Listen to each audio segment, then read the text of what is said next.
Hi drivers, I want to talk to you today about something that at least initially is going to sound like it's over your head, and that is the STAA's Reasonable Apprehension Clause.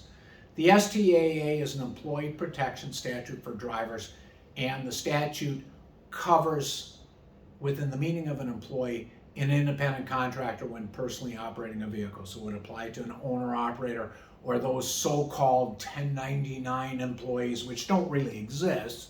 But if somebody's calling you an independent contractor, but you're driving their truck through some sort of contractual relationship. So the STA is an employee protection statute applicable to people working in trucking, and it contains two classes of protections where a driver refuses to drive. One is where the driver refuses to drive because driving would result in an actual violation of a commercial vehicle safety regulation. Large or small, major or not major, a windshield wiper not working on a sunny day is still a required item, and a refusal to drive in violation of any commercial vehicle safety regulation is protected.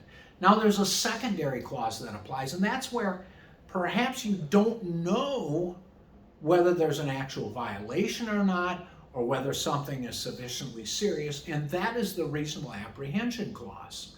So the Reasonable Apprehension Clause of the STAA says that a employer, trucking company, private fleet, or a management employee of an employer cannot or is prohibited from discharging, discriminating against, or disciplining a driver who refuses to drive based upon a reasonable apprehension of serious injury to the driver himself or a member of the public because of the vehicle's unsafe condition. Now, when you're talking about a vehicle's unsafe condition, normally you would be thinking, well, maybe you hear a nasty noise, perhaps a loud whistling sound at the turbo of a vehicle or something of that nature, and you don't really know what it is. Or it could be something you do know what it is. But if your apprehension of serious injury because of the vehicle's unsafe condition is reasonable, objectively reasonable and subjectively. Objectively means another driver with your experience and training would find this to present a serious safety issue, a reasonable danger to the driver himself or a member of the public, then you're protected. Now, in the context of bad weather or fatigue, you would normally not think that that could fall under the Reasonable Apprehension Clause. In other words, let's say you are refusing to drive due to bad weather, or bad weather that you foresee 40 miles down the road. Yes, there is a bad weather rule in the commercial vehicle safety regulations, which says essentially 49 CFR 392.14, which says when conditions become sufficiently dangerous, operations should cease. Now that's going to protect you, but who wants to necessarily be out there once it becomes sufficiently dangerous? Of course, you could be at home and watching weather reports, weather forecasts. But what is protected is not only those situations where an actual violation of the bad weather rule would occur, but those situations where the driver has a reasonable apprehension of serious injury to himself or a member of the public because of the vehicle's unsafe condition. The Department of Labor, where these cases are litigated, held many years ago in a case called EASH, EASH versus Roadway Express. The Department of Labor case number is 2000 STA 47. I tried the case when I was much, much younger. But in that case, the Department of Labor said bad weather-related refusals can be protected where the vehicle is unsafe and the driver has a reasonable apprehension of an unsafe condition because the vehicle is rendered unsafe due to the weather, the roads, the slippery conditions. The same would apply in a fatigue-related refusal.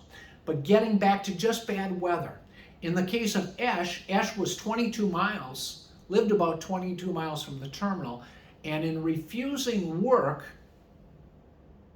he was looking at weather reports, television reports, the kinds of things you want to do before you refuse to drive based on weather and seek possible relief under the STAA. You know, he was looking, he was watching the news. But the judge in that case said, well, Mr. Esch failed to prove that an actual violation of a commercial vehicle safety regulation would have occurred but for his refusal to drive.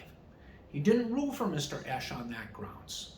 What he found, though, was that the reasonable apprehension clause of the STA, which prohibits retaliation because the driver refuses to drive because of a reasonable apprehension of serious injury to himself or members of the public because of the vehicle's unsafe condition, that applies in a situation where the driver reasonably believes, because he had an objective, court still has to find that the driver objectively believed that the driving would be unsafe. So he found that, one, Mr. Esch had an objectively reasonable apprehension of serious injury because of the weather, serious injury to himself or members of the public because the vehicle's unsafe condition rendered as such by the weather. And two, and this is important, if you're going to refuse to drive, it's important that you seek, at least in the case of when relying upon this reasonable apprehension clause, it's important that you seek, the statute requires this, for you to be protected, that you seek and be unable to obtain correction of the unsafe condition. In this case, dealing with bad weather, the judge found that when Esch called in, booked off work, he saw it and was unable to obtain correction of the unsafe condition. If you watch this and are still completely confused, let us know in the comments section below and I will redo it. Thanks for watching.